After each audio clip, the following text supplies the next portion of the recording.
So yeah, my name is Abby Mumbi, and I'm glad to be here. Before that, I would like to honor all the servants of God. I know some of them, I've met them here and there, and we are honored to have you all. I want to honor everybody who is here present, and I want to honor Brigit. You are doing a great work, and it will go far, and it is very, very needed. God bless you. So mine is, I'm going to talk about self-care. It's more about leisure, which is, again, 0% in our lives. So if you are to put your time, every one of us has 24 hours, and you tell us what percentage of time you have allocated to leisure. It could be working, something that you're not doing out of duty or work. How much have you allocated? That is very important for your mental health. Very, very important. So in self-care, you self-care for yourself because you love yourself. It's very, very important. For example, the reasons why even people go deep in domestic violence like myself is because I didn't learn to love myself. I was very good at loving everybody else. Even when I came here, I was very good to people. I was going to be the savior of my tribe and my family, my community, my village. And they would send me messages, oh, this problem, this problem. I used to say, because I was a nurse and I should have had a lot of money, I used to say, go to the nearest Western Union and you'll find the money. But what does that cost me? It means I'll go from a shift of 12 hours and then connect with another one of how many hours? How many people have 3 jobs? 3 jobs, you are connecting 3 jobs, and your sleep is in the train or in the bus, and you eat the fast food. And they feel that there's something to that you can't convince them what they are saying is true, and that's how it means psychosis. So with psychosis, you become psychotic. When somebody tells you you're psychotic, you're so psychotic, it means you're going all those experiences, hearing voices, being paranoid, and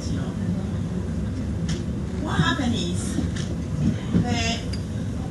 with the mental health being, and as Brigit said, the idea of mental health has been actually the stigma. People are so stigmatized, so they don't want to talk about it because people take you different, because you are behaving in a different way. You are known, so people see you different. But the public doesn't see. Agnes Lokoro. I see my mom's here. Murega. Lokoro Anyu. My middle name is Moihaki, and I was actually brought up by a Kikuyu mom since I was 10 years old in Nyahururu, and then later in Kitengela. So when I see Kikuyu mothers, I always know that I have mothers because I was taken good care of. I'm a Turkana by tribe, pure Turkana, but I carry Moihaki with so much pride. I am currently residing in North Wales, where I came to do my master's. I have a master's degree in agroforestry and food security. But currently I'm on postgraduate and also the current face of Kenya, UK. And I have a few things to say. It's written, so I'll start. It's such a joy to be here with you tonight at the Health and Well-being Christmas dinner. Thank you for inviting me. It's an honor to join you as the face of Kenya, UK. You know, when we talk about life in the UK as diaspora, we often highlight the good things, opportunity, growth, new experiences. But tonight is a chance to talk about something just as important, our mental health and well-being. Living away from home comes with its own pressures. We carry expectations, we miss families, we jungle cultures, and sometimes we smile even when things are heavy. Many of us grew up being told, be strong, so we push through quietly. But the truth is, mental health is not a weakness, it's part of human being. So tonight, I just want to remind us of a few simple things. One, we are allowed to ask for help. Second, we are allowed to take breaks, and we are allowed to talk about how we're really feeling in an honest way. Our community is our strength. When we check in on each other, when we share, when we support one another, we create a space where we can actually thrive, not just survive. As we celebrate this festive season, I hope we all prioritize joy, connection, and taking care of ourselves. We deserve that. We all do. Thank you and have a great. I want to introduce Think Out Loud, and I'll start by explaining what Think Out Loud means and what it did to me, or what it does to me on a daily basis. I'm very vocal, and for that, people don't like people who talk too much. The joy is, you may think I talk too much, but if you listen what I'm talking, you'll not tell me I'm not making sense. I talk a lot of sense. And whatever I'm talking about, you may think I'm arguing, but I'm just saying as they are. Why do I say things as they are? Because I'm a victim. And I've been in a place where I could not talk. But today, si haki mtanitafutia mawe ya tochi, mniongezeni weze kuzimika. Now, so Think Out Loud is a registered based organization in Kenya. Started by Brigit, another few mental health professionals from Kenya and Uganda, living in the United Kingdom. I'm saying that, knowing my brother is here, my senior brother, and my sister is here. They knew I had some behaviors they could not understand, and they just blanked me off because yeah, she's just being a naughty teenager. Yeah, this is how she's drinking. Take a minute and think of being an orphan. We grew up as orphans. My sister was very young. I think she was still in primary school when we lost our mother, who we lost last. The pain that carries weight on loss of parents and own child. That is the pain I had. Life of being single and struggles of a single mother, the trauma, as I mentioned. As I mentioned, these issues affect people in different ways. We all get affected in different ways, and I need to know those who are depression struggles. I was experiencing those days as a young woman. I developed coping mechanism, because we all need to self-medicate sometimes, using alcohol to suppress the uncomfortable feelings, those I could not talk about. How I was feeling is not a comfortable feeling, so I had to share. I could not share, but I could share with alcohol. How many of us are self-medicating with alcohol and drugs to be able to function on a daily basis? How many people cannot sit on a chair in an office until the end of the day, unless they have taken something? Not necessarily alcohol. We have got substance. We have got so many things we use to help us go. How many? How many? Is that you? Is that you? It's not me, obviously. Thank you.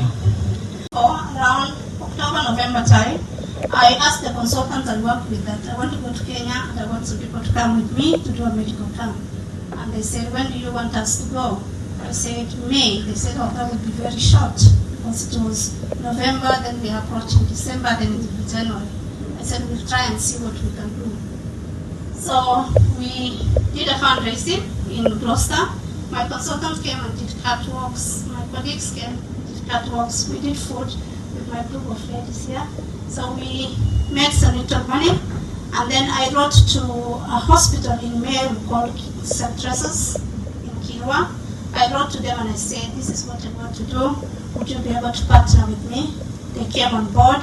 And then I wrote to Lions in Nairobi. And I said, this is what I have seen when I went home, and this is what I want to do. Would they be able to come with me? They also agreed to come. And by May this year, we went about 52 people went to Kargi. That's my local area.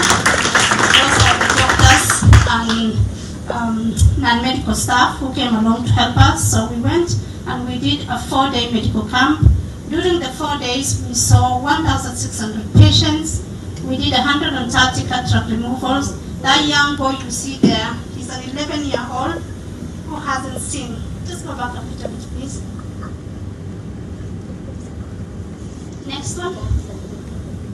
This young boy, he's an 11-year-old who has never seen. He was blind. He was born with cataract. I've never known that kids are born with cataract.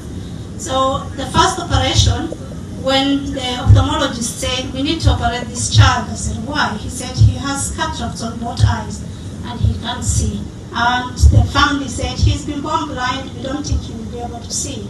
And when he ran out, the ophthalmologist ran after him, got him, and he operated on his one eye. And then he went home. The following day he came. When he removed the eye, the boy was so surprised. He said, I've never seen the world, so this is how the world works. And he offered to be operated on the other eye because when they did the first one, his mom and his grandma had to be in the makeshift theater we did for him to be operated. And then on the second one, he said, I don't want anybody to come in with me. I just need this to be done. Continue with the slides. And that is him. Continue. These are the people from Kiwa who came with us. We did minor injuries as well, minor surgeries. That's a group of people who had.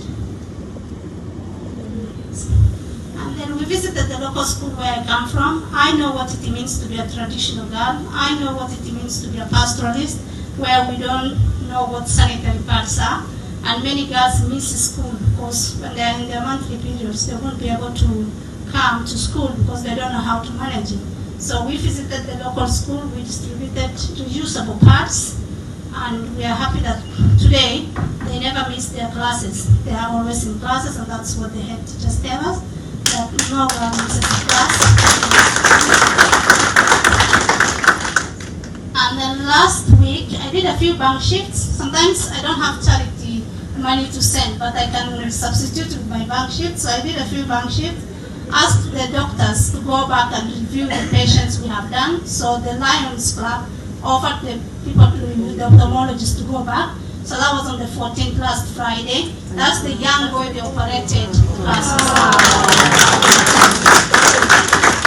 So he came back and he was reviewed and he was seeing and he was very happy. And when he saw the Lions bus coming in, he's the first person to go and see them. And to show them that now he can see from far where the car is. So I think as a community, if we come together, we can make a big difference, especially for our community who are in the desert, who don't know. I know Kenya is divided into several parts. Many parts of Kenya is developed, but not as we are. Our community, we are still behind with so many things. And you can't believe, me and my husband, we are the first people from our community to come to UK. So that tells a lot, and we are the first generation to go to school. So that tells a lot, and I think if everybody here, if we help each other, we will definitely make a big difference for our society. So let's stand together, let's help each other, and make that difference. Something that is maybe too small for you will be too much for somebody who doesn't have at all. So don't ever say, when a pound I give out, it will definitely make a difference. Because if I wouldn't have been given that opportunity with the lady who sponsored me, I wouldn't have been standing here today. I would have been married at a young age. I would be dead by now. But here I am today to make that difference. Thank you.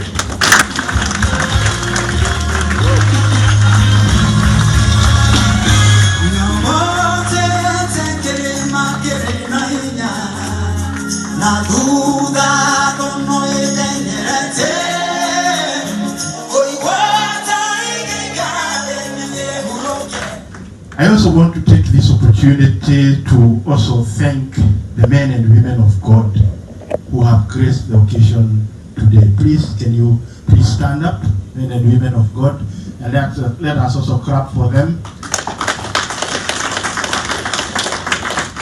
Thank you so much for gracing this occasion today. You have done us proud. Also, our visitors from all over UK, people who came far away from Reading. Let us also clap for them. You've also done us proud by being here today. I also want to thank the management of this venue for making it also so wonderfully made, so beautifully done, and also to thank them for also the food that was prepared today. We've all enjoyed, and we also want to thank them. And also thank again Brigit for fusing up these ideas so well. Mixing matters of mental health and Christmas isn't that easy. Because here we are talking about the birth of Jesus Christ and mental health. But how can we understand so well about matters birth of Jesus Christ if our mental health issues have a problem? So thank you so much for fusing both these two together and bringing it up so well with the speakers. I also want to thank Madam McCready for how you have decorated the hall. Thank you so much. And also allow me to thank the guest speakers. Today the bar has been set up so high. Must admit, the people of Reading, we are very lucky. The kind of things we have been getting, the bar is very high. No wonder we have one of the best Kenyans in the park, in Reading, being one of the best in UK so far. Also Kegoshos, we are not very badly off. So, let us keep the bar that high, because we are also attracting people from within the country to come and see what we are doing. And for us to have such a good talk with speakers who give it all, including the host, who also gave her own story. Today, I must say, I have been learning a lot, and a very, very big thank you. I also want to thank the Master of Ceremony, Joseph. You've done so well. Let's clap for him.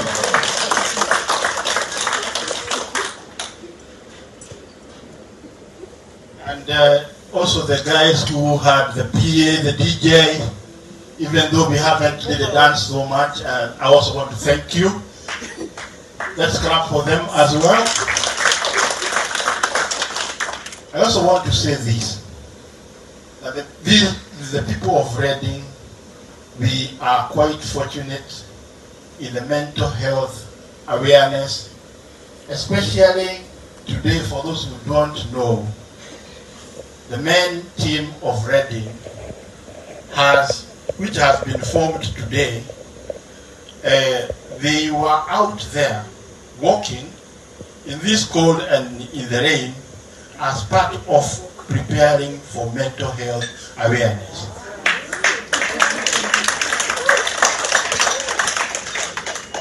We had all kind of figures because we had not faced such a challenge in Reading.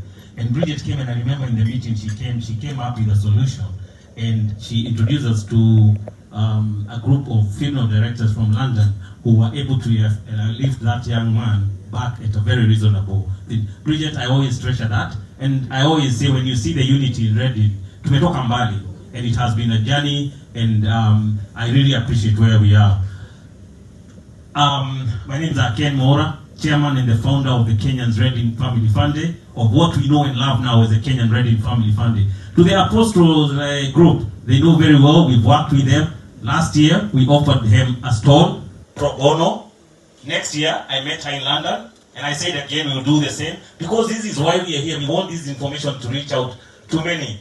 So the story is there to be told. You've heard how inspiring it can be. So please, please, this is what we do. Think out loud. We've been with you, Kenyan Reading Family Fund, for now 7 years. Brigit is a member. And again, we have offered her a position there for now going to 6 years. Pro bono again. So our aim is to give back to the community. Let me just finish by introducing just 3 people who work with us in the Kenyan Reading Family Fund. One is Grace. She did the decoration. That is KRFD, member of KRFD. I introduce our DJ Mogo, member of KRFD. These are services that we give to the community at very reasonable prices. And last but not least, the one and only, Dave Kim 254. Thank you, good people. Looking forward to see you on the 1st of August, 2026. Same place at the atrium, bigger and better by God's grace. And the last one, our spiritual leader who has guided the group all throughout. Nancy, please stand up. Our spiritual leader for the KRFD. Thank you, God bless you. Thank you. Thank you.